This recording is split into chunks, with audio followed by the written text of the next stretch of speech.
math has been called the science of patterns, and there are a lot of mathematical principles that are used in making cloth, whether you're weaving or you're knitting. Knitting, it gets into three dimensionals and topology and all this kind of thing. But there are ideas of symmetry, for example. I mean, in certain cultures, symmetry, like in the Andes, which Incas and traditional Andean weavers today, were very highly developed textile culture, really textile art.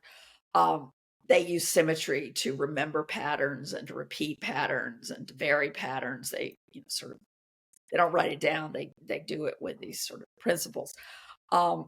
There's an idea that some of the early math, Greek math, comes out of weaving. And first thing you have to understand is that in ancient Greek culture, weaving is not something that you have to be a weaver to know about. It's like really super central. It's in the religion. It's particularly in Athens.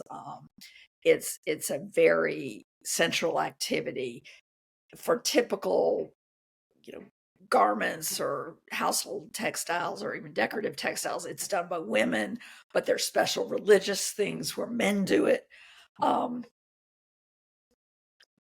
Everybody's got looms in their homes. I mean, it's just very central. Everybody knows about it. It's related to Athena, the goddess, and in fact, the word technology comes from the same word as the word to weave.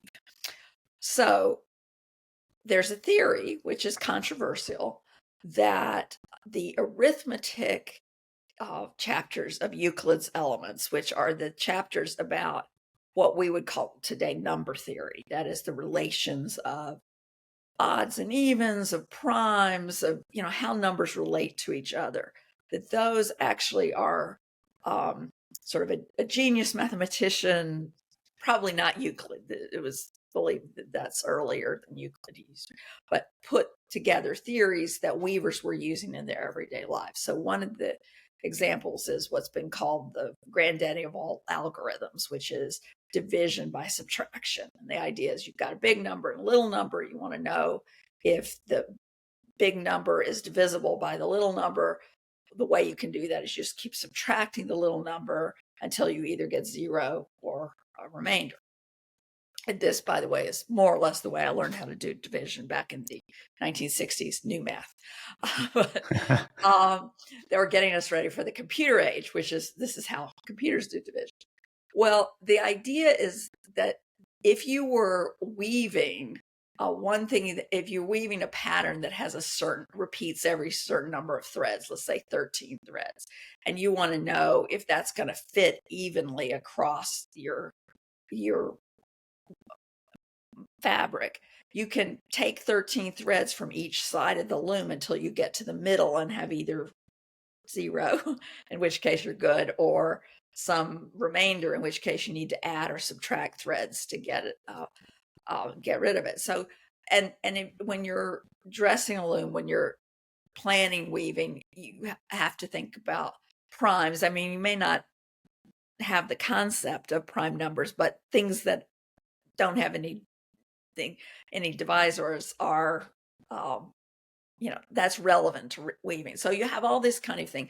And then, of course, the thing that people know at least vaguely about is Joseph Marie Jacquard's punch card attachment. So now we're going from ancient Greece all the way rushing up to the 19th century.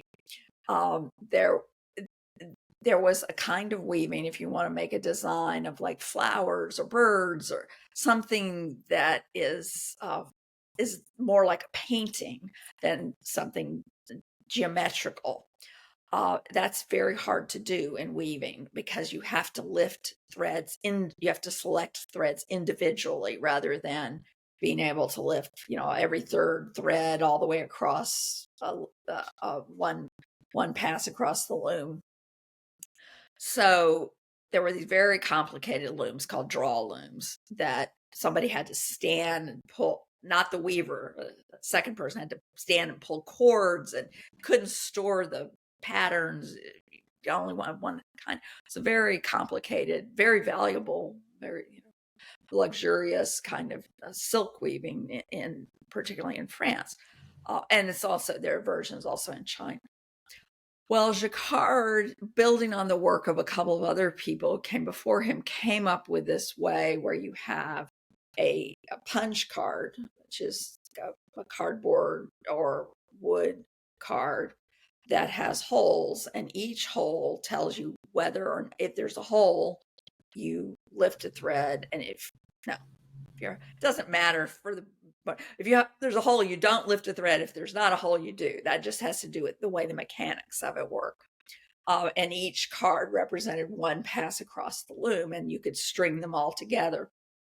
And this was a way of automating this formerly very, very complicated process. And it really was a revolution in weaving. And even today, if you go to a traditional weaving workshop in some place like Venice or Florence, they're actually using these 19th century looms. They're not weaving like they did in the Renaissance, because that would be way too hard. It's still impressive compared to, a factory automated loom, but it's 19th century. Anyway, so they take this idea of a program. It's not technically a program, but it takes this idea of having a card that represents an action in this very stylized way. And Charles Babbage, who was the original theorist of what we know as computing, had this idea for the analytical engine, which would as Ada Lovelace said, weave algebraic patterns the way the Jacquard loom weaves cloth. So he saw this, and he thought a similar system could work to make what he envisioned. He never actually built the analytic engine, but it's a very important concept.